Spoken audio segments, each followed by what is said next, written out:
Jumlah warga negara Indonesia yang menjadi korban tewas dalam insiden kebakaran di apartemen Hong Kong bertambah menjadi 9 orang.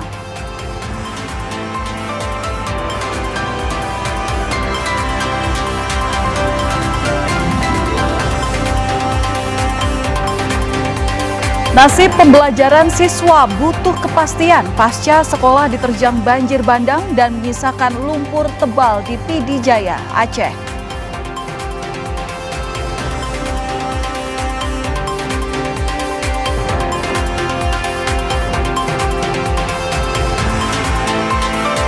Dua prajurit TNI gugur saat membantu evakuasi korban longsor di Padang Panjang, Sumatera Barat.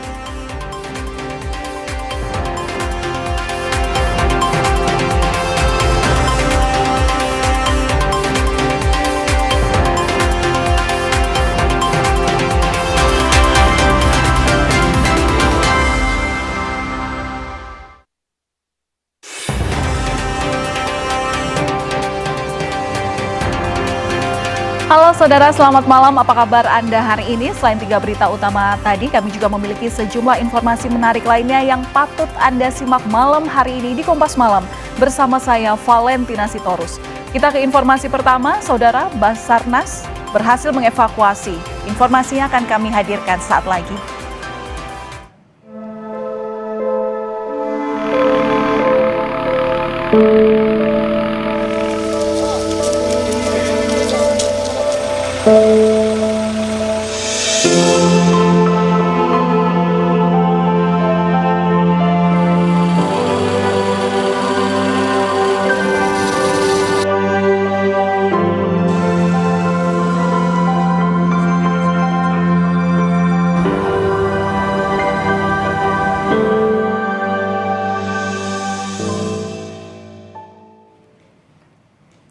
Basarnas berhasil mengevakuasi korban luka akibat banjir bandang di daerah terisolasi Palembayan, Sumatera Barat menggunakan helikopter.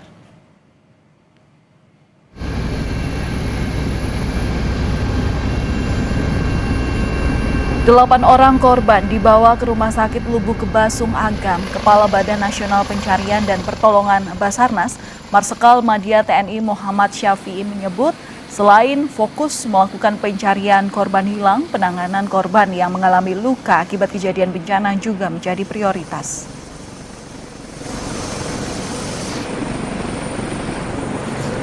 Korban yang kita angkut karena kondisinya luka terbuka rata-rata akibat luka pada saat terjadinya bencana waktu itu. Jadi rata-rata luka itu sudah luka patah dan terbuka yang sudah hampir 6 hari. Itu kondisi yang terjadi.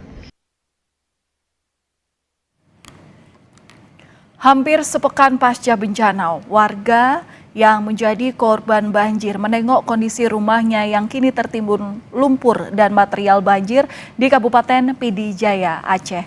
Banjir juga merendam bangunan SMA Negeri 2 Mauredu, Kecamatan Maurah 2 dan menyisakan timbunan lumpur.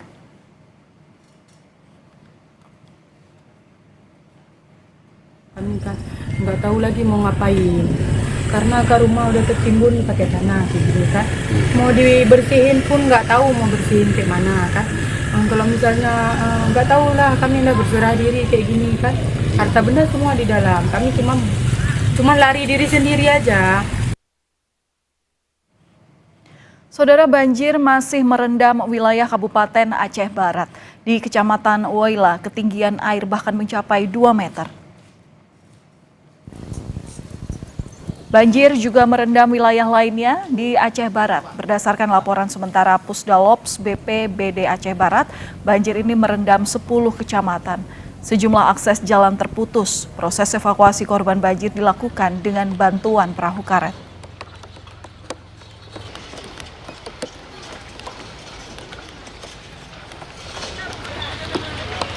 Hari ini seperti saya katakan tadi, itu karena hilirnya sudah mulai menumpuk air, maka kawasan Woila yang lebih terdampak.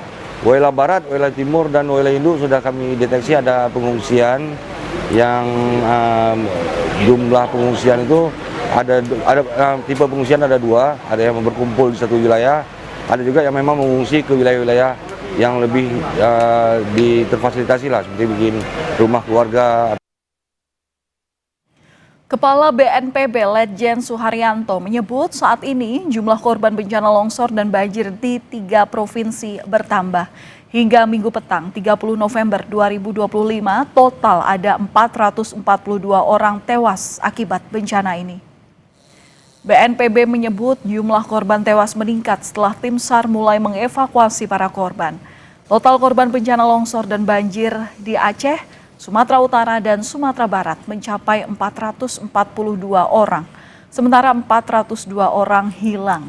Selain korban jiwa, sejumlah akses di 3 provinsi tersebut masih terputus, tidak bisa dilewati jalur darat. Ya, korban jiwa bertambah lagi ya, karena operasi pencarian pertolongan oleh Satgas Gabungan ini sudah berhasil menemukan yang kemarin dinyatakan hilang ya. Dan juga untuk yang masih hilang ini bertambah lagi karena ada laporan-laporan baru dari masyarakat terdampak. Itu biasa kalau terjadi bencana ya, itu tentu saja itu akan berkembang dengan berjalannya hari. Dari data BNPB update per 30 November 2025 pada pukul 6 sore, jumlah korban di Aceh meninggal 96 dan hilang 75 orang. Di Sumatera Utara, korban yang tewas mencapai 217 orang dan hilang 209 orang. Di Sumatera Barat, korban meninggal ada 129 orang dan hilang 118. Total korban meninggal ada 442 orang dan yang hilang ada 402 orang.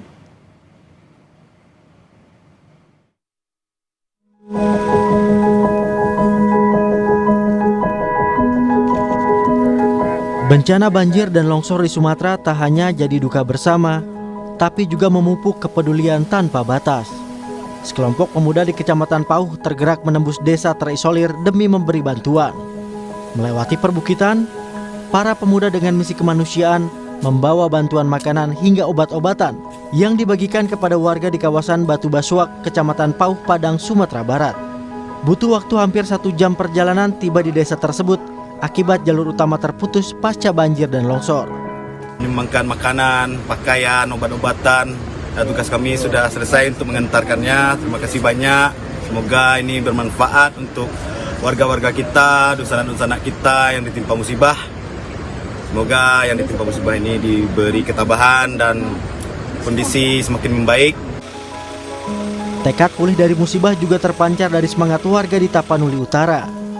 Mereka berjuang melewati sejumlah titik longsor di Desa Pagaran Lambung 1, Kecamatan Adian Koting, menuju Sibolga membawa bahan pokok. Warga ingin mencari keluarganya sekaligus memberi bantuan. Tekad yang sama terus dilakukan tim SAR gabungan di Sibolga, Sumatera Utara. Demi mengevakuasi korban, medan yang sulit tak menyurutkan langkah mereka untuk mencari korban hilang. Tim Liputan Kompas TV. Dan untuk mengetahui kondisi terkini dari tempat pengungsian sudah bergabung bersama kami jurnalis Kompas TV Rizka Devi di PD Jaya Aceh. Selamat malam Rizka, bagaimana kondisi pengungsian? Apakah kebutuhan semua pengungsi telah terpenuhi?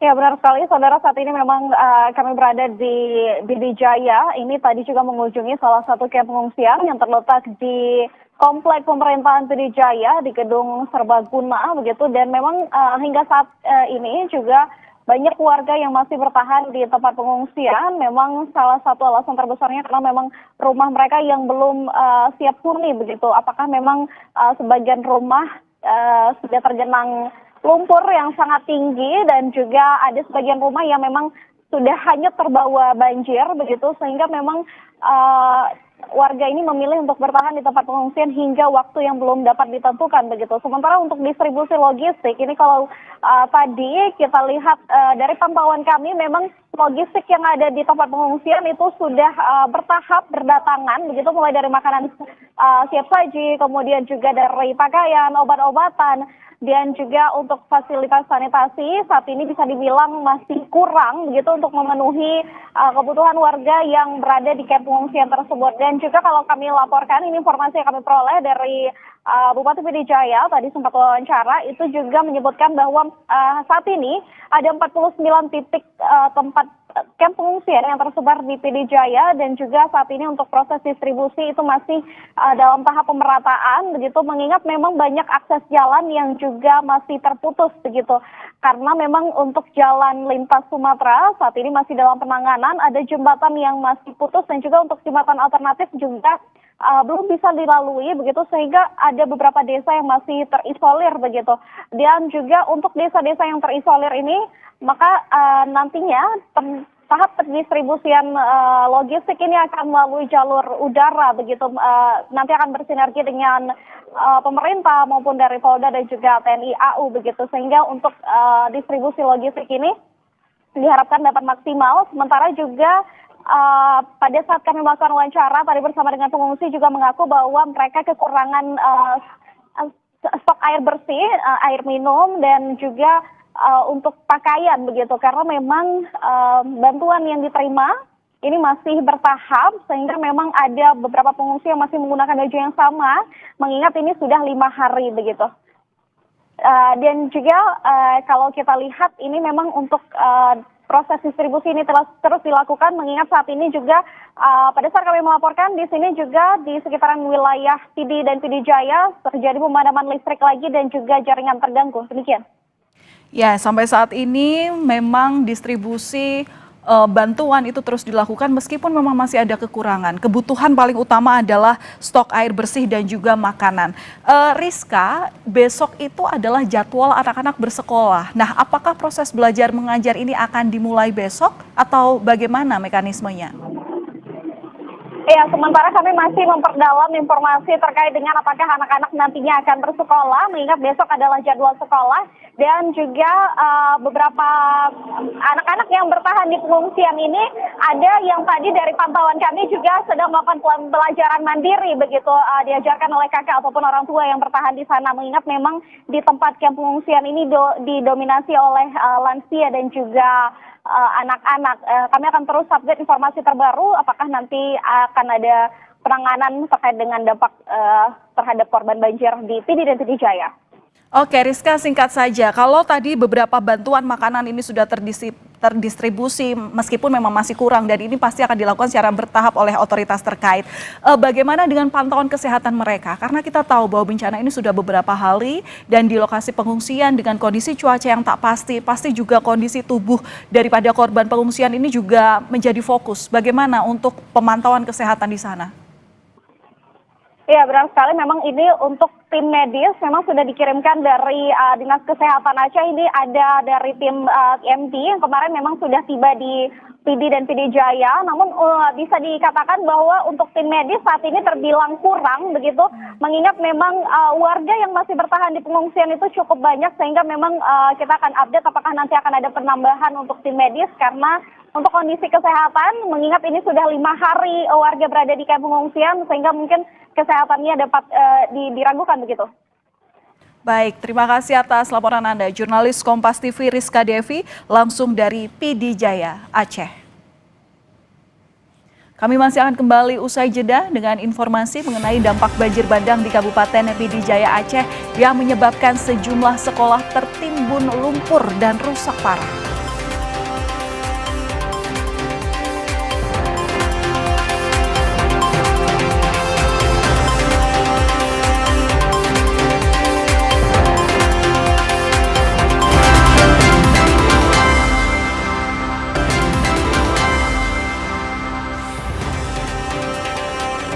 Saudara, pasca diterjang banjir dan longsor ada 49 titik pengungsian yang saat ini tersebar di PD Jaya, Aceh. Para pengungsi membutuhkan pakaian, makanan siap saji, obat-obatan hingga pelayanan medis. Berdasarkan data dari Satgas Percepatan Penanganan Banjir dan Longsor di PD Jaya, ada lebih dari 98.000 jiwa yang terdampak. Di antaranya tersebar di 49 titik pengungsian. Meski bantuan logistik sudah disalurkan, namun jumlahnya masih terbatas. Saat ini pengungsi membutuhkan pakaian, air bersih, makanan siap saji, obat-obatan hingga pelayanan medis. Nah, mereka pada saat mengungsi, pada saat lari, pada saat air ini menguap, jadi mereka lari dengan pakaian satu di badan. Kemudian mereka saat ini juga perlu bantuan obat-obatan dan perlu bantuan pelayanan medis. Dampak banjir bandang di Kabupaten Pd Jaya, Aceh menyebabkan sejumlah sekolah tertimbun lumpur dan rusak parah. Warga menunggu kepastian terkait proses belajar mengajar. Sebanyak ratusan sekolah di seluruh Aceh mengalami kerusakan infrastruktur akibat diterjang banjir. Dinas Pendidikan Aceh masih terus mendata jumlah pasti dari total sekolah tingkat SMA dan SLB yang terdampak. Pemerintah Aceh akan berkoordinasi dengan berbagai pihak guna mempercepat proses perbaikan. Lumpur bawaan banjir bandang yang kira-kira lebih kurang 3 meter sudah tertimbun. Jadi memang fasilitasnya sudah hampir dia dikatakan tidak bisa digunakan dalam waktu dekat. Jadi kita akan berkoordinasi dengan pihak terkait tentang apa langkah-langkah supaya proses belajar mengajar bisa terjadi dalam waktu dekat. Saudara, 2,5 jam tertimbun longsor. Anggota Kodim 0212 Tapanuli Selatan, Sertu Rio Prasaja yang tengah singgah di Kabupaten Tapanuli Utara berhasil diselamatkan. Namun nasib anak dan istrinya yang hilang saat longsor belum ditemukan hingga kini. Cuman ada senter di sana satu, ada senter, ada juga penerangan dari masyarakat, ada penerangan itu saya minta tolong, saya kan tolong. Ada orang, ada katanya, saya senter mana Pak? Saya senterilah. Mungkin ya saya nggak tahu juga, tibanya karena ada kehidupan saya berdoa ya Tuhan, kalau misalnya ada kekuatan saya, tolong kuatkan saya.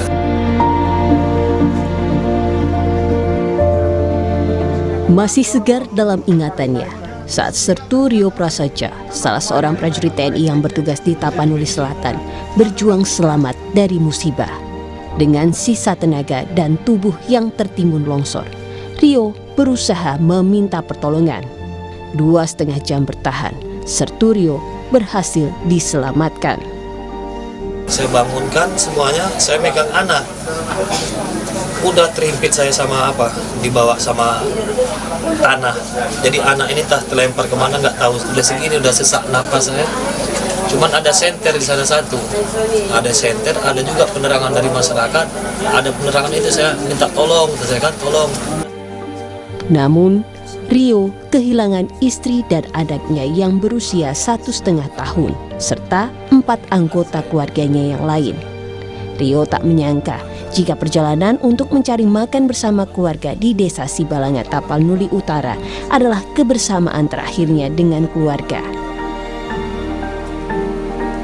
Suara gemuruh pada Rabu dini hari terdengar diikuti lumpur yang menghantam tempat singgah Rio, memisahkan Rio dengan istri dan anaknya.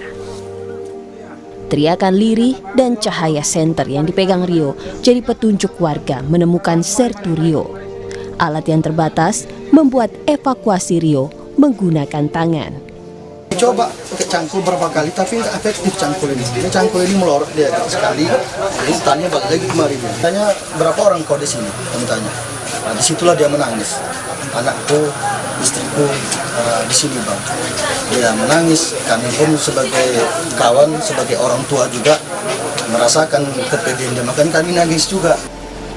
Sempat terisolasi selama 4 hari, kini tim penyelamat telah berhasil menjangkau Desa Sibalanga di Tapanuli Utara.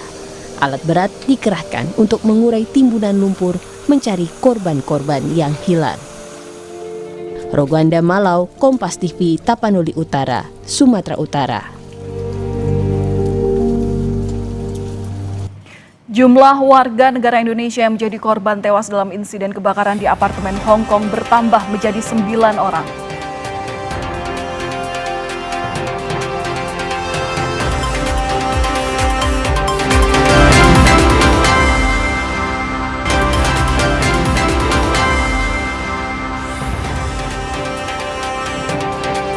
Saudara, seorang pekerja migran asal Kabupaten Malang, Jawa Timur menjadi korban meninggal dalam kebakaran apartemen di Hong Kong.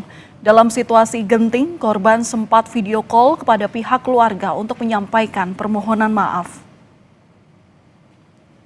Duka menyelimuti rumah Erawati, seorang pekerja migran Indonesia asal Malang, Jawa Timur. Erawati menjadi salah satu korban tewas dalam tragedi kebakaran apartemen Wang Fu Court di Hong Kong pada 26 November lalu. Saat peristiwa kebakaran terjadi, Erawati sempat melakukan panggilan video pada keluarga, menyampaikan permohonan maaf pada keluarga. Tak lama kemudian, panggilan video itu terputus. Bilang kalau memang kejebak di dalam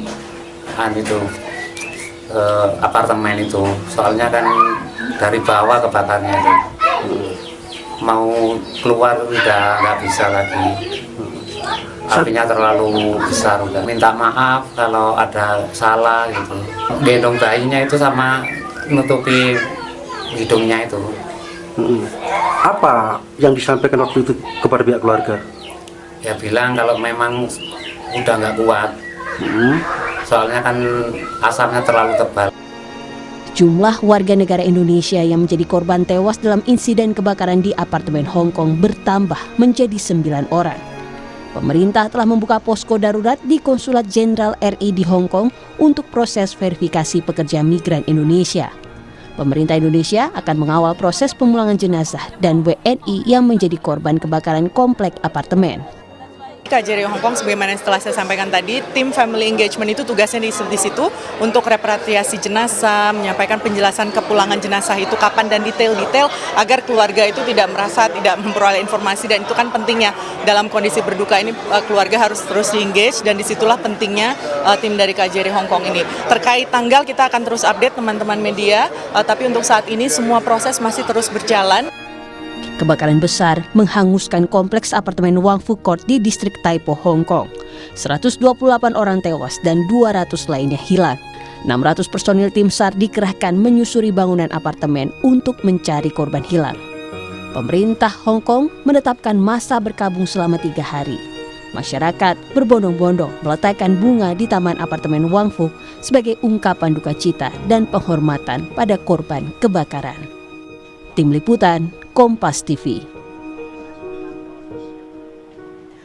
Dan bagaimana proses pemulangan warga negara Indonesia yang tewas dalam kebakaran di apartemen Hong Kong? Sudah ada juru bicara Kementerian Luar Negeri, Ibu Yvonne Mewengkang. Selamat malam Bu Yvonne, apa kabar? Selamat malam Mbak.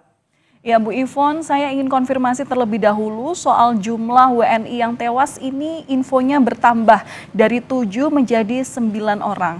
Kemudian jumlah yang terluka dan yang masih dalam proses pencarian ini berapa Bu Yvonne? Benarkah data yang saya sebutkan tadi? Baik, kami konfirmasi bahwa saat ini dari status pemantauan WNI, estimasi jumlah WNI yang tinggal di kompleks apartemen itu sebanyak 140 orang, Mbak. Dan sebanyak 94 orang selamat dan 9 unfortunately terverifikasi meninggal dunia. Jadi betul korban WNI yang meninggal dunia adalah 9 orang. Saat ini 1 orang dirawat di rumah sakit dan 36 orang lainnya masih istilahnya unknown whereabouts atau masih perlu dilakukan pencarian lebih lanjut. Oke, Bu Yvonne, ini dari 9 WNI yang meninggal, apakah seluruhnya sudah bisa teridentifikasi?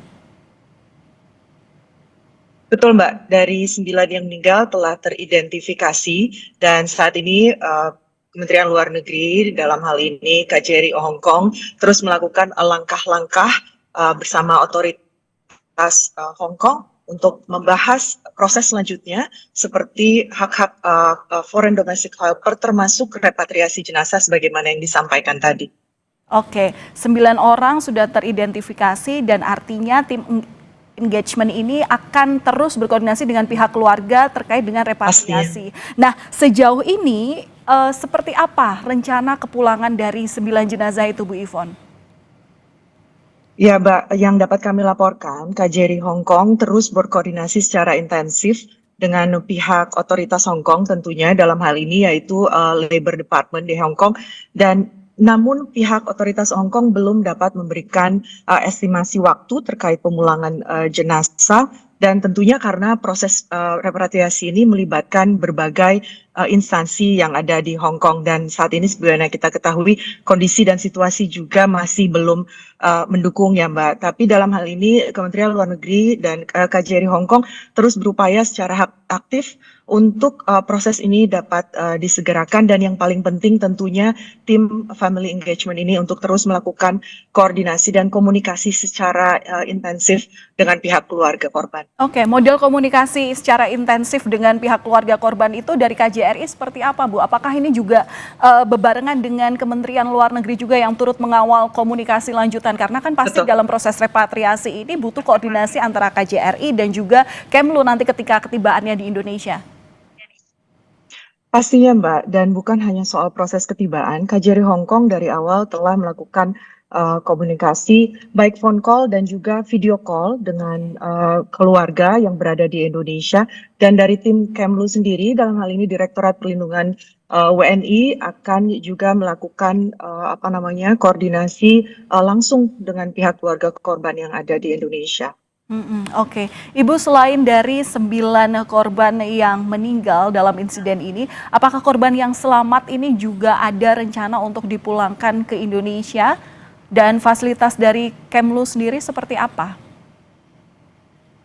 Saat ini saya sendiri belum menerima details dari 94 yang selamat akan dipulangkan di Indonesia, tapi tentunya ini tujuan dari adanya posko yang ada di KJRI Hong Kong. Jadi dari KJRI Hong Kong juga telah menghimbau jika ada warga negara Indonesia yang membutuhkan bantuan atau informasi lebih lanjut, tentunya dapat segera menghubungi KJRI Hong Kong yang terus aktif selama 24 jam terkait kasus ini. Demikian. Ya. Bu Yvonne, tadi kan juga dipaparkan sejumlah korban, baik itu yang selamat ataupun yang hingga kini masih dalam perawatan, pun juga yang masih dalam proses pencarian. Selain mereka, itu apakah KJRI Hong Kong juga menelusuri adanya WNI yang mungkin tak terdata di sistem pekerja migran?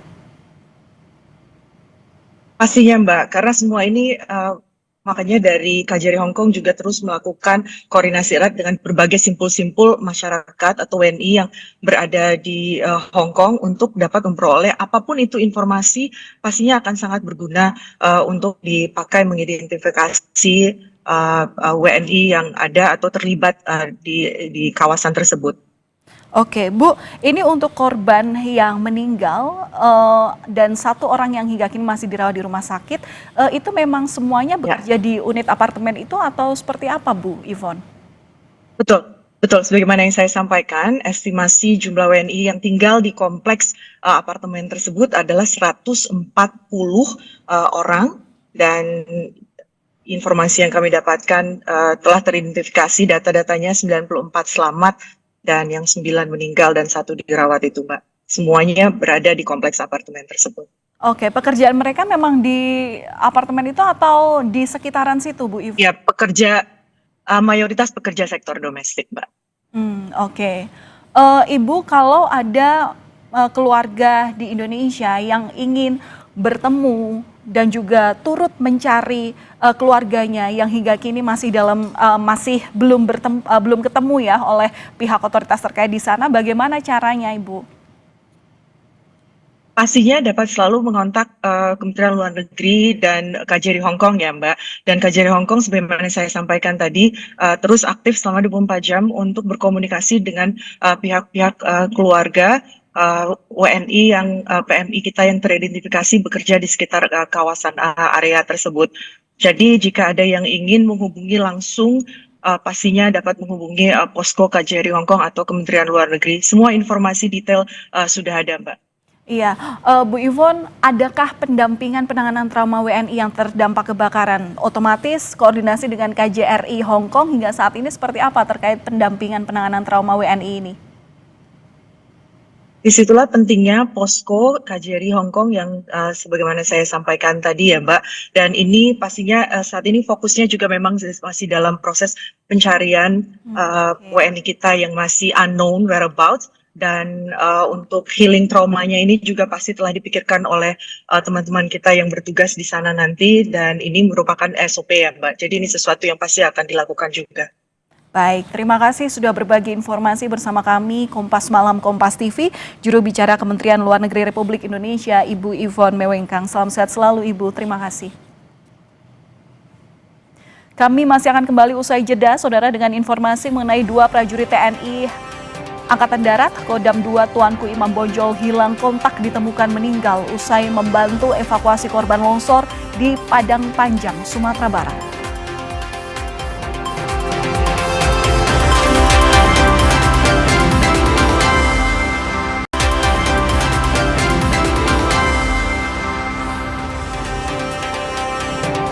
Saudara, 3 prajurit TNI Angkatan Darat Kodam 2 Tuanku Imam Bonjol hilang kontak saat membantu evakuasi korban longsor di Padang Panjang, Sumatera Barat.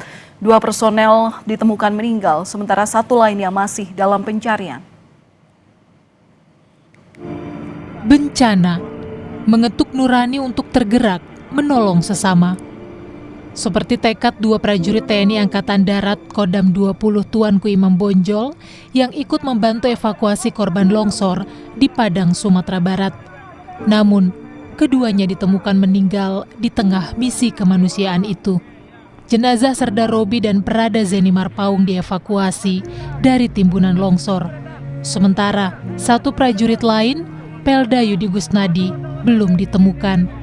Sama dengan seperti prajurit-prajurit yang lain, pada saat terjadi bencana, mereka melaksanakan tugas negara, melaksanakan evakuasi terhadap masyarakat yang nampak bencana itu sendiri. Namun di tengah perjalanan melaksanakan tugas kan kita tidak bisa tahu apa yang akan terjadi. Ada longsor, kemudian dilanjutkan dengan susulan, dan pada saat terjadi banjir dan longsor susulan itulah mereka terdampak juga.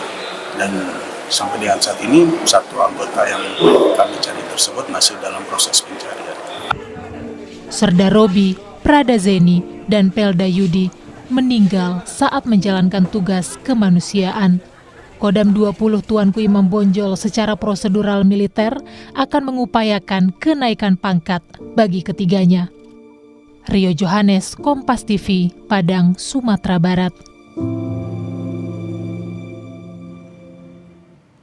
Badan Nasional Penanggulangan Bencana menyalurkan bantuan logistik ke Kecamatan Karangbaru, Aceh Tamiang via udara pada Minggu 30 November. Pengiriman bantuan logistik melalui udara dilakukan lantaran akses jalan melalui darat tertutup akibat banjir. Dari pantauan udara, banjir masih merendam permukiman warga di Kecamatan Karangbaru, Aceh Tamiang. Banjir membuat distribusi bantuan menuju Aceh Tamiang serta sejumlah wilayah lainnya di Aceh hanya bisa melalui jalur udara. Yang masih putus, Sumatera Utara, Aceh Tamiang, putus. Kemudian dari Banda Aceh, Lok Sumawe, Aceh Utara, Aceh Timur, Langsa, Aceh Tamiang, ini masih putus. Kemudian Gayo Luas, ini juga masih putus karena jalur nasional Gayo Luas Aceh Tenggara itu masih putus. Ya. Dampak banjir bandang di Kabupaten Pidi Jaya, Aceh menyebabkan sejumlah sekolah tertimbun lumpur dan rusak parah. Warga menunggu kepastian proses belajar mengajar. Sebanyak ratusan sekolah di seluruh Aceh mengalami kerusakan infrastruktur akibat diterjang banjir. Dinas Pendidikan Aceh masih terus mendata jumlah pasti total sekolah tingkat SMA dan SLB yang terdampak. Pemerintah Aceh akan berkoordinasi dengan berbagai pihak guna mempercepat proses perbaikan. Tertindam lumpur bawaan banjir bandang yang kira-kira lebih kurang 3 meter sudah tertimbun. Jadi memang fasilitasnya sudah hampir dia dikatakan tidak bisa digunakan dalam waktu dekat. Jadi kita akan berkoordinasi dengan pihak terkait tentang apa langkah-langkah supaya proses belajar mengajar bisa terjadi dalam waktu dekat. Sejumlah sekolah terdampak banjir bandang di Aceh. Lalu bagaimana dengan proses belajar mengajar bagi anak-anak yang terdampak? Kita tanyakan langsung ke PLT Kepala Dinas Pendidikan Aceh, ada Bapak Murtala Mudin. Selamat malam Pak, Assalamualaikum warahmatullahi wabarakatuh. Waalaikumsalam warahmatullahi wabarakatuh. Pak Murtala Mudin, ini saya konfirmasi, saya bertanya ini hingga saat ini, hingga malam hari ini total sekolah yang terdampak ada berapa? Pastinya kita belum tahu karena yang di tengah itu kan kita belum bisa akses. Jadi belum semua bisa kita akses. Ada sekitar 200-an sekolah dari 850 sekolah yang sudah masuk laporannya yang terkena imbas. Tapi sebagiannya imbas saja, misalnya tergenang, tapi yang lainnya ada yang longsor, kena longsor atau tertimbun lumpur. Oke, tergenang, longsor, dan tertimbun lumpur. Dari 200 sekolah itu tingkatan apa saja Pak? SD, SMP, SMA berapa masing-masing? Itu belum kita data dengan pasti, karena memang sekarang kan komunikasi kita dengan daerah belum lancar, belum bisa. Oke. Baik. Tim kami sudah turun, ada 70 orang tim kami sudah turun ke daerah. Untuk 70 orang turun ke daerah, ini fungsinya untuk mendata sekolah-sekolah tersebut Pak? Betul, karena kan kondisi di lapangan, para kepala sekolah itu kan dalam keadaan trauma dan mungkin anak keluarganya juga belum ngumpul, jadi kita kirim tim dari provinsi untuk mendata. Oke. Saya ingin konfirmasi Pak, apakah besok benar jadwal ujian semester terkait ini? Apakah akan ditunda atau seperti apa mekanismenya? Ditunda bagi sekolah yang berdampak, sekolah yang terkena dan yang berdampak ditunda karena tidak bisa terjadi proses belajar mengajar. Sampai waktu yang kita tentukan kemudian, Senin kami akan mencoba mencari lokasi lain atau kami menunggu tenda belajar. Oke, memang dalam kondisi atau insiden ini Pak, ini kan banyak sekali dampaknya. Selain juga infrastruktur yang rusak, ini gangguan pembelajaran baik itu secara daring pun terbatas karena juga gangguan sinyal yang dimungkinkan terjadi. Kemudian sampai parahnya adalah akan prediksi atau potensi putusnya sekolah. Nah, tentu ini butuh solusi Pak dari pemerintah daerah. Bagaimana anak-anak supaya tidak tertinggal pelajaran. Ini bagaimana Pak untuk mengantisipasi ini? Kita akan melakukan berbagai bagi sekolah-sekolah yang memungkinkan. Tapi sampai hari ini kan listrik belum normal, internet juga belum normal. Jadi sehingga memang mereka gagal belajar. Tapi nantinya kita akan berpikir untuk belajar daring atau mencari sekolah-sekolah terdekat yang mungkin bisa menampung untuk proses belajar mengajar darurat, entah sore atau bagaimana. Itu sedang kami data dan sedang kami coba komunikasikan dengan daerah. Untuk sementara ini sebelum ada jalan putus dan adanya internet, kita nyaris memang sekolah-sekolah yang berdampak itu tidak melakukan proses belajar mengajar. Oke, berarti tidak mungkin bisa dilakukan pembelajaran ataupun juga ujian semester secara daring ya Pak ya? Nggak mungkin dalam waktu dekat, nggak mungkin. Mungkin minggu depan kita akan berupaya. Oke, Pak, tapi ini kita dikejar target terkait dengan pendidikan, termasuk juga kurikulum yang memang mewajibkan di Indonesia. Ini ujian semester harus menjadi syarat untuk bisa jenjang berikutnya untuk kenaikan kelas maksud kami. Nah, adakah target meskipun memang saat ini sedang dirundung bencana, tapi target maksimal untuk anak-anak bisa mengikuti ujian semester ini kapan paling lambat? Ya kita nggak memberi waktu kapan, kan nggak mungkin kita paksa kalau mereka di pengungsian, tidak punya pakaian, tempat belajar nggak ada. Ya kita akan capai target itu, mungkin nanti kita tambah jam belajarnya atau apa, bagaimana kita sepakati dengan wali siswa yang istilahnya kan kita nggak mungkin memaksa keadaan ini di mana mereka sudah tidak berpakaian, makanan yang tidak ada, lokasi sekolah tidak ada, internet nggak ada, nggak mungkin kita memaksa. Artinya target-target itu kan bisa kita minta dispensasi ke kementerian untuk sekolah-sekolah imbas. Saya pikir itu kan bukan harga mati. Yang paling penting kita tetap bertekad melajukan. Minggu ini kalau kita dapat lokasi yang lain dan tidak terlalu jauh dengan sekolah yang terkena itu, atau kita mendapat tenda belajar, kita langsung proses belajar mengajar kita lakukan begitu. Oke, opsi untuk tetap mengadakan sekolah atau pembelajaran lewat sekolah-sekolah yang hingga kini kondisinya masih memungkinkan mungkin akan akan dilaksanakan di sekolah terdekat daripada tempat pengungsian.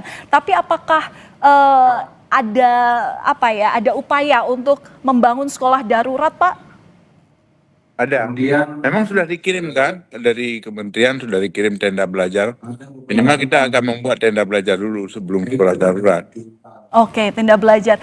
Kelengkapan sarana belajar mengajarnya seperti apa, Pak? Itu juga sudah Akan kita usahakan. Bagaimana caranya kita usahakan minimal mereka punya papan tulis dulu atau semacam pembelajaran yang sederhana yang sehingga proses belajar mengajar bisa terjadi.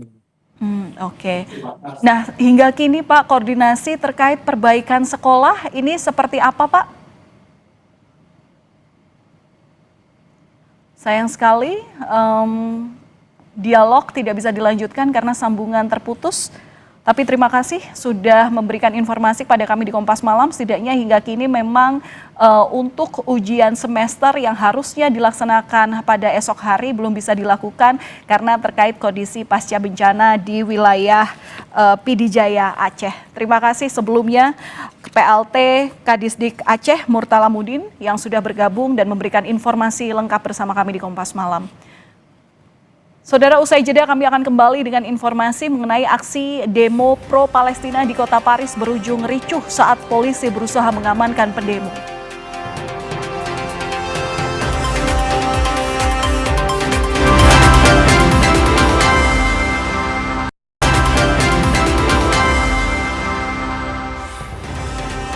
Warga Paris berunjuk rasa di pusat kota Paris menyampaikan dukungan mereka pada warga Palestina di Gaza. Aksi yang semula berjalan damai ini sempat ricuh saat polisi mengamankan pendemo yang menyalakan suar.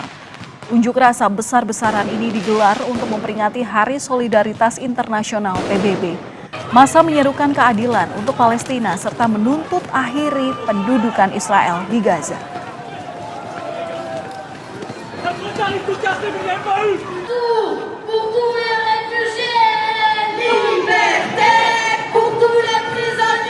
Di tengah krisis listrik berkepanjangan, seorang pemuda Gaza menyulap kendaraan militer Israel yang rusak menjadi stasiun pengisian daya ponsel.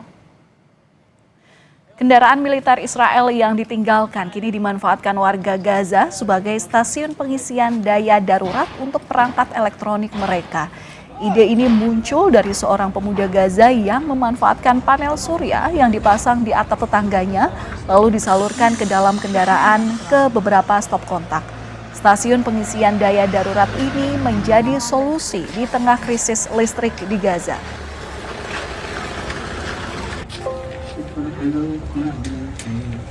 قمت بجلب ألواح خلايا شمسية ووضعتهم على سطح الجيران وقمت بمد أسلاك. طبعا احنا فخورين جدا انه نعمل إشي نبني فيه حياتنا ونبني فيه مستقبلنا. Dan terima kasih telah menyaksikan Kompas Malam hari ini. Pastikan secangkir kopi gula aren menemani waktu istirahat Anda. Saya Valentina Sitorus pamit, terima kasih dan sampai jumpa.